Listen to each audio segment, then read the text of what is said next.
tayo.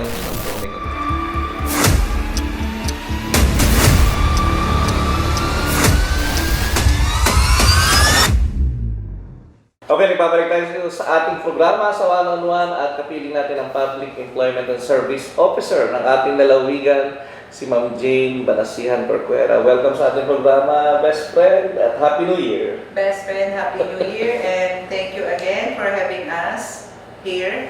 Magandang umaga po sa ating lahat, sa inyong mga taga-panood at taga-pakinig. Good morning! Kamusta ang Peso, Laguna? The usual. Lagi naman busy.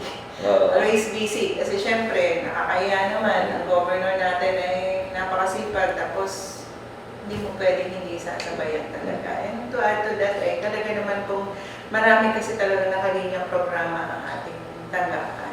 Gusto ko kayo i-congratulate kasi sa dami ng mga accomplishment ng ating Peso during the pandemic, talagang gumawa kayo ng paraan na hindi pwedeng stagnant tayo dito, ma-freeze tayo dito. Gumawa kayo ng mga approach, ng mga design na kahit may pandemic, pwede tayong mag-online trabaho. Kamusta yung adoption natin? Ayan.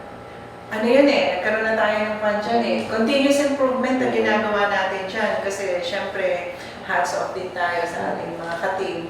Kung wala yung ating mga masisipag din na staff, syempre hindi tatakbo yan, di ba?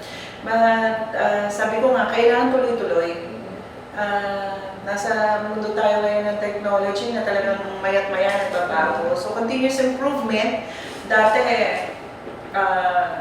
ano lang yan, mag-a-apply ka lang online. Pero ngayon, ginagamit na rin namin siya for our recruitment activities, yung mga local recruitment, face-to-face job fair. Yes, so ginawa na natin siya, ginawa na natin siyang paperless job fair or paperless recruitment activity. Kasi nagiging problema rito ng mga aplikante natin. Sabi nila, gastos din yung pagpapaprint ng resume. Pero dito, once na na-upload mo na, tapos umattend ka ng job fair, doon mismo, binabrowse na rin ng ating mga company representatives. Ano man tawag dito? Place ba yun? Place, Province of Laguna Employment and Information System.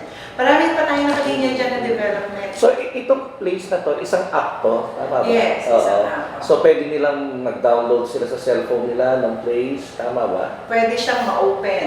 Open via Chrome. Okay, yun. Tingnan nyo lang, mag-Google Chrome kayo. Makikita nyo yung place. Kung gusto nyo mag-apply ng trabaho, wala nang dahilan wala nang dahilan yung mga naghahanap ng trabaho dyan wala, hindi ako makapunta, wala akong pamasahe papuntang Santa Rosa, San Pedro or Biña or Calamba, pwede yung app ng place, pwede kayong magtingin doon ng job opportunities na tama ba? Yes, at saka real time to. What do I mean by real time is makikita talaga ng aplikante yung progress ng application nila. Kasi makikita nila pag sinabing progress, halimbawa, nakapag-fill up ako, makikita doon na, na-receive na nila. Oo, processing. Processing. Oo. On process. Yeah, on process yan. Tapos, if you're hired. So, pupunta ka na lang sa company to complete the documents. Pero if nangyayari you're na, not hired, hindi ka na maghihintay na tawag. pag sinabing, hired ka, ito yung requirements na dadalhin mo bago ka pupunta ng company. Yeah. Ganun ang ginagawa Yes, nila. kompleto na ilalagay na nila doon. Report on this, mag-report ka, dala yung mga ganito. Kaya napakano na, yung high-tech na sistema sa internet, wala na tayong dahilan para maging tapat pa tayo. Yes. Kaya dapat, kung di man kayo marunong, magpaturo kayo. Kasama na naman sa high school at kahit nga elementary ngayon, ang galing na mag-cellphone Pwede. So download lang tayo ng place natin at pwede tayong magtingin doon kung ano yung mga trabaho na pwedeng makuha natin. Currently nga, nakikipag-usap tayo sa isang university. Actually, sabihin ko na University of the Open University. So nakikipag-tie up tayo dyan para sa kung paano natin mapapalabas. Halimbawa, nag-aplikante ka, tapos nag-training ka, may training ka na nagpataas ng quality ng employability mo, lalabas doon. Tapos makikita na rin doon that inaayos na natin to, nakipag-usap na tayo dito para makikita talaga kung ano yung mga qualifications mo na and certified na nag-training ka talaga ng gano'n, makikita magkakaroon ng proof. So, magkakaroon ng certificate. Yes, oo. So, ganun ka ano yung improvement, ganun ka-intense yung improvement na ginagawa namin dyan, na talagang yung totality mo bilang isang aplikante o bilang isang job seekers na makikita lahat ng credentials mo doon, yung credibility ng credentials mo, nalabas din doon. Isa yan sa gusto kong congratulate sa opisina nyo, yung pagpapaprocess nyo ng mga tawag ba, yung mga NC1 and NC2 ba yun? Na in coordination with TESDA, kung di ako magkakamali, even yung mga empleyado ng gobyerno, para ma-upgrade din sila, ha? Kailangan nila yun. Yes, oo. Kamusta yun? Dire-diretso ba yun? Oo, kasabi ko nga, bago tayo pumunta sa iba, muna tayo sa sarili nating bahay, i-upgrade natin yung qualifications ng ating mga kasama, di ba? Tuloy-tuloy yun, it's free. So, tinatap natin, of course, yung partnership kasi natin with TESDA, talagang strengthened yan eh, pinapalakas natin ang gusto. So, para maging certified, kasi national certificate yun, certified skilled worker sila. Marami sa atin na ganyan eh, skilled workers, meron tayong mga mekaniko, meron tayong mga drivers. Skilled sila, pero wala silang proof, di ba? Walang papel. So ngayon, natutulungan natin silang magkaroon sila talaga ng papel that will certify na skilled workers. Last 2023, Ma'am Jane, meron ba kayong datos? Ilan ang nabigyan natin ng trabaho through your office? Marami eh. Hindi ko, although hindi ko kabisado, pero ang sure ko lang kasi is, tayo po kasi, kaya tayo laging napapasama as best peso at the regional level. Merong certain number, statistics, kung ilan yung mapaplace mo. And lagi tayong lampas. So, doon sa percentage na inaasahan, lampas pa tayo. Lampas pa tayo lagi doon. So, mataas ang percentage ng placement rate natin. So, hindi lang naman employment sa lalawigan ang binabantayan mo, Ma'am Jane, ano? Yung ating ding mga employment pagdating sa overseas. Yes. Kamusta to? Okay naman tayo doon dito sa overseas, although talagang kami ay medyo mahigpit pagdating sa overseas kasi syempre iniiwasan natin yung mga kaakibat ng problema kasi ng mga nag-abroad. We call that the psychosocial issues. Pero nakatutok tayo ng gusto dyan. We went into partnership then with PASEI. It is mga overseas agencies na grupo para ma-establish natin talaga yung legitimacy ng ating mga overseas employment openings. Kaya ako naitanong yun, syempre, trabaho pinag-uusapan eh. At syempre, pagdating sa monitoring ng mga babayan natin, syempre, pag nag-gyera sa kailan, may gyera, syempre, nakikipag-coordinate. Buti na ngayon, nalalaman nila, Ma'am Jane, meron palang ginagawa ang provincial government para sa amin. Yes po, kasi tayo na, as peso, provincial peso, naka-lodge din po sa atin yung Migration and Development Center. So with this, ang partnership naman natin is with DFA, with POEA or DFW, with OWA. So if ever na nagkaroon ng isang gulo sa ibang bansa, diretso na agad dyan, automatic, nakikipag-partner na tayo sa kanila, nakikipag-network na tayo sa kanila para at least matulungan natin ang ating mga repatriated OFWs katulad ng pandemya. Nung pandemic, in coordination with OWA, with NRC o National Center for Reintegration of OFWs, tumatawag sila sa atin o may uuwi, isang bus.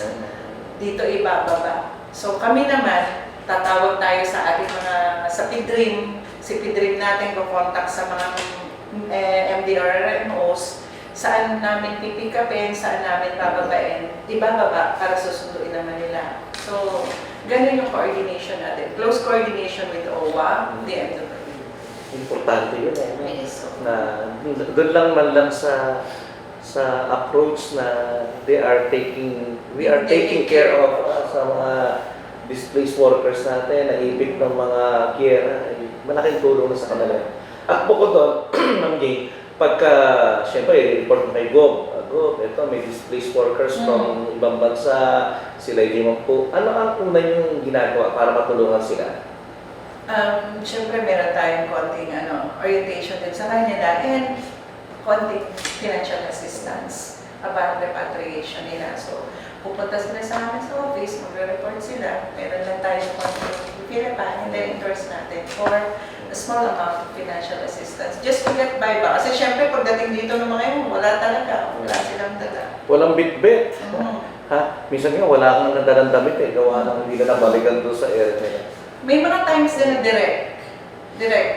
Kasi yung Facebook account ng Peso and my personal account talagang open yan for official functions din As natin. public servant. Oo. So, may mag-message sa amin na may problema silang ganito, kukontakin namin si family, papupuntahin sa office, and then i-assist natin para maka-uwi through networking din. Pero laking tulong yun eh. Kasi tayo mga Pilipino nga, pag napunta tayo ibang bansa, hanap natin kapwa Pilipino eh. Ganun din, lalo sila, nahirapan din sila doon. Kaya thank you sa tanggapan ng Peso at kamustahin ka naman ang relasyon natin sa Department of Labor and Employment. Okay. Good naman tayo with the Department of Labor and Employment. Talagang batuhan lang kung ano yung may assist natin sa kanila at ano yung may assist nila sa atin. Kaya ko naitanong yun, kasi ang daming binababa na pondo ng national government sa TUPAD program. Isa kayo sa pinaka-ahensya o kay partner agency na, at yun pala nakita ko, na ang purpose pala noon ay may kinalaman doon sa kalinisan program ng national government na, talagang itong TUPAD partners natin, dapat maglinis po ng kalsada, maglinis ng kanal, pagandahin ng mga yung mga schools, mga public parks, yan. Yeah. So, kamusta ma'am sa monitoring natin sa TUPAD program natin? Sa monitoring natin sa TUPAD, okay naman tayo ang mga pagpapatakbo ng ating mga TUPAD. Minsan kasi depende yan kung saan mayroong talagang request. Halimbawa, pwede rin tayong maglinis ng paglinisin natin sila ng mga kanal or declogging kung doon sa area na yun ay laging binabaha. Gardening sa mga schools, yung mga backyard gardening na yun. So may territorial Depende, sa territorial depende nila. kung saan. Kung ano yung gagawin nila. Yes, at saka kung ano yung need na i-assist nila doon sa halimbawa, quality. may isang area na kailangan tabasan yung mga tagiliran ng kalsada para maging malinis yung kanilang area. So ganun ang pag-identify natin kung saan sila gagawa. Paano bumabak sa compound mo nito, ma'am? Actually, direct yan sa DOLE. So, si DOLE, tatawagan tayo o may pondo tayo for this. So, ito yung dami ng tao na kailangan natin. And we have to execute or implement at this period or at this date. So, ganun. And then, direct yan sa DOLE, from DOLE to tao. Sa atin lang talaga, babagsak yung implementation, monitoring implementation. Pero the budget, from DOLE, direct sa tao. Kaya kung naitanong, kasi siyempre talaga yung TUPAD ngayon, talagang all out ang support ng national government. At saka depende rin yun, kasi si Gov ang nagre-request niyan eh. Nire-request ni Gov. Bukod pa yung ibinababa talaga. So we could request and then they could download to us. Siyempre, tinutulungan mo rin si God sa pag-request Siyempre. ng mga tupad natin. Okay, ma'am, nitong mga nakakaraan, last year, ang dami nating awards na natanggap. Itong high-performing peso in referral and placement of qualified job seekers.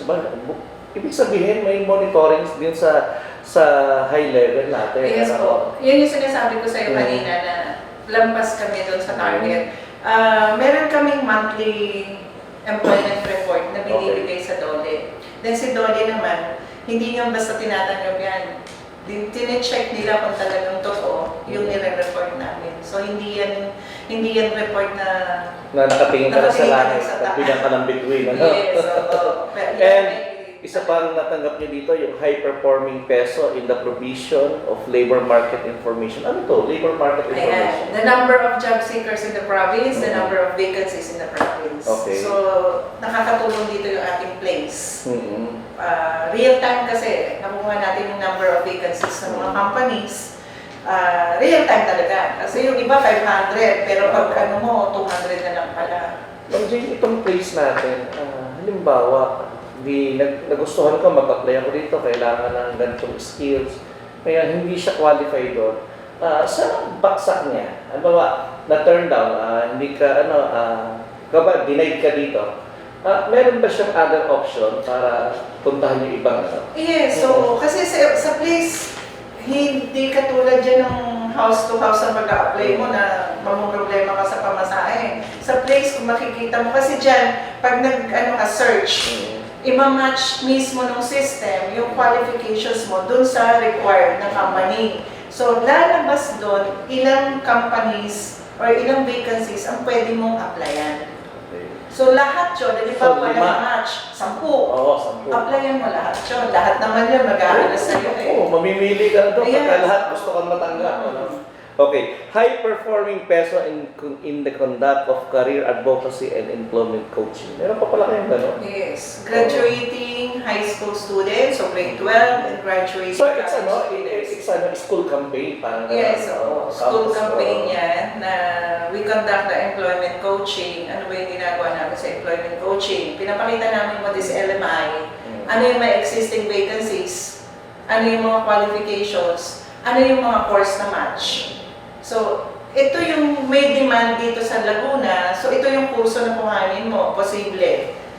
Then, we also conduct the work ethics, paano ba maging totoong Paano mag-apply? paano mag-apply, pagka natrabaho ka na, Baka pagka in-interview, pakabot ka. pagka magtatrabaho ka na, ano yung tamang attitude mo sa pagtatrabaho. So, We also sana yan. conduct anti-illegal recruitment and anti-trafficking campaign para at least alam mo kung sino yung mga illegal recruiters, alam mo yung mga scam. Yan. So, binabantayan din yan. So, school-to-school campaign kami talaga siya. Yung highest number of DOLE programs implemented and reported in MER. Ano yung MER? Monthly Employment Report. Ayun. So yun nga, yung mga DOLE programs, tinanong mo kanina, kamusta yung relationship natin with DOLE? Ayan yung proof na maganda yung relationship natin with DOLE. Yung mga programs nila na ini-implement na nandun talaga sa level ng employment facilitation, the TUPAD, the livelihood, the interns, the SPES, basta lahat ng programs ng DOLE na implement natin. So, for you to be able to qualify dyan, you have to have at least 15 programs. Dami. Kaya nga, champion kayo in applicant and establishment registration sa PLAYS. So, may datos ba? Ilan yung nag-apply sa PLAYS per quarter? Per quarter. O the whole year? Bas, ang registered natin, Mm-hmm. ang registered na applicant sa place, ang alam ko is nasa 40,000 na. 40,000. Na job seekers. Ang companies natin na naka-register na sa place is nasa 200 na. Oh, dami na. Yeah, oo. And still, Hoy, kung wala pa kayo mapasukan doon, may ewan ko sa inyo. and still, nag-advocate kami, ginagawa namin ngayon, ang ginagawa namin is intensifying the advocacy. Pupunta na kami sa mga technoparks natin dyan. So by administration, sa admin kami nakikipag-coordinate para makapag-invite kami sila ng mga locators nila within the zone and then nag-orient kami. Ma'am James, wala talaga. Hindi ako makapasok kasi kulang ang aking qualification. Meron pang ino-offer si Peso na, sige, eto, mag-training ka dito at pakasakali ulit. Yes. So, meron tayong training as Peso, nasa atin din ang manpower. Okay. So, sa manpower, close coordination with TESDA and the ALTIS, Association of Laguna Technical Institutions. So, ito yung mga nag-o-offer ng mga skills na training. So, bukod dun sa atin, mayroon kaming in-house, which is self-employment dyan, massage, haircutting, nail care, welding, and dressmaking. So aside from that, yung networking natin with the TVIs, nakakakuha tayo ng mga TVI, may-ari ka ng TVI, may scholarship from TESDA, binibigay sa amin ni TESDA kung kanino sila nagbababa ng scholarship, and then endorse natin yung mga trainees, so scholarship. Ay, maliwanag ha. Yun. Wala na tayong dahilan para maging tamad tayo sa pag-apply. Tapos self-employment there, at least, di ba? Parang pag nail care ka dyan, kita na agad yun. Ang massage, lalo na. Yung mga nagpuputs pa nga, di ba? Simple lang yan. Gawain bahay lang nga lang yan. Pagka kayo nag-training yan, Sa paghapon, meron kang 6 na customer, buhay ka na. So part of the training is the professionalization aspect. Kung paano ka maging professional dun sa trabaho mo. Para lalagyan mo, Ma'am Jane, ng, ito ang package mo, para maganda naman ang Yes. packaging mo. Tinuturuan din natin sila ng ethics pagdating doon. Kasi syempre, ikaw ang magbibenta ng sarili mo doon Yung sariling gawa mo talaga. The way you interact with people, paano ka maging magandang manggagawa na yun or skilled worker na yun. Para ulitin ka. At saka yung mga naging client mo, yun na yung magiging magre-refer sa'yo. Kung talagang maganda ang trabaho. Okay, last part na. SPES program natin. Kamusta? Yan. SPES. Ang dami. Ang dami. Pero yan yung gusto kong malaman nila. That ang SPES is not dole out. Talagang magtatrabaho sila. Yung iba kasi akala nilang SPES, okay na yan. 50-30 ka na. Oo, hindi. Kasi SPES, You have to work on it. Yeah. At saka ito yung ginagamit natin to as part of the training ng mga estudyante, paano sila maging manggagawa in the future. And ang pinakamaganda dito, yung SPES, nagagamit mo yan as work experience. Nagbibigay kami ng Certificate of Employment, ino-honor ng ating mga companies yan as working experience talaga. So we see to it na yung mga SPES beneficiary natin talagang nagtatrabaho. So for them to be able to renew, pwede silang mag-renew just as long as estudyante sila Basta napain sila sa program, renew lang sila ng renew. Pero to be able to renew, kailangan talagang nagpakita ka na maganda ka magtrabaho. Para natin, di ba? Oo. Diba, kinaklasify din natin sila or tinitingnan na nire-rate din natin para ma-renew. Para mga empleyado talaga. Empleyado po talaga. Empleyado talaga. So, Ma'am Jane, siyempre, ang dami accomplishment ng peso.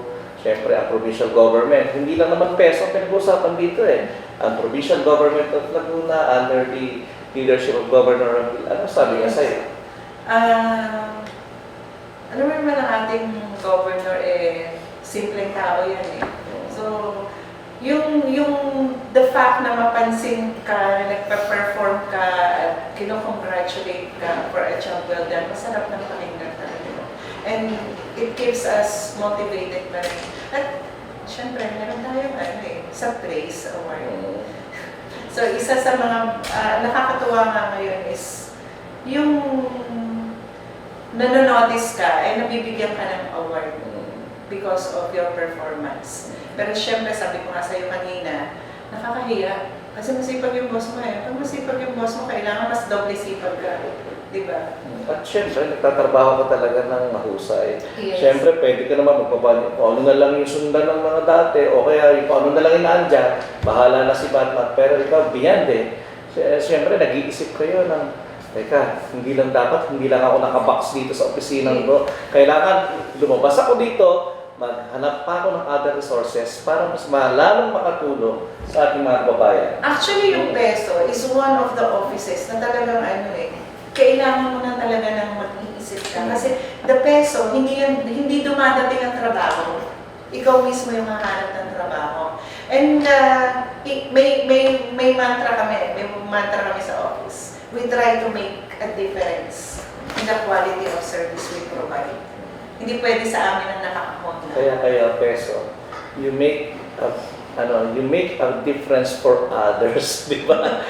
Gumagawa kayo ng biyag doon sa inyong, alam niyo, yun dapat lang tatrabaho niya, pero ginagawa niyo pa yung mga dapat niyo hindi ginagawa. At nagpapasalamat kami mga empleyado ng pamahalaan, mga taong bayan, kasi nakikita namin yung effort ninyo.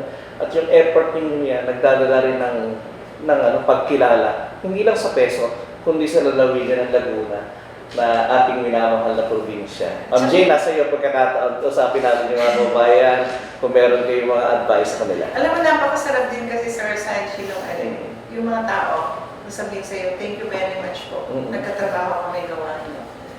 Okay. So kami po sa peso ay hindi titigil to provide opportunities.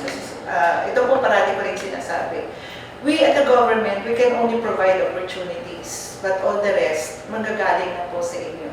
So magtutulungan po tayo, magtutulungan tayo at magtutulungan, nakaalalay po kami Pero doon sa pag-alalay namin, magkailangan may effort din po ang ating mga kalalawigan. So we will give you the opportunities and all the assistance we can provide. Sana po ay manggagaling din po sa inyo ang kalakasan ninyo at kagalingan ninyo. Ayun. So kami po ay nandito lang palagi, Sir Chris, nakaalalay, nakasubaybay, at syempre nakasuporta sa pamahalaang panlalawigan po ng lalawigan ng lalawigan. Thank you, Ma'am Jane. At thank you. Ulitin ko, Ma'am, maraming salamat sa pagtatrabaho ng tapat at mahusay sa ating mga kababayan at sa ating pamahalaan. Kaya ang sarap Ang sarap magtrabaho na kapag ang mga partners natin ay nagtatrabaho at gumagawa ng beyond doon sa ina-expect na ng ating mga kasamahan. At kami po, sa pamahalang panlalawigan, nakikita po namin yung kahalagahan ng peso at yung pong Public Employment and Service Office na yan ay malaking tulong. Hindi lang po sa mga kabataan, hindi lang po sa SPES program, hindi lang po sa tutad. Yung pagbibigay po ng trabaho sa ating mga babayan. Kapag may trabaho, masaya ang bawat pamilyang Pilipino. Ako po, si Chris Sandy. Pagpalain po tayo ng po may kapal.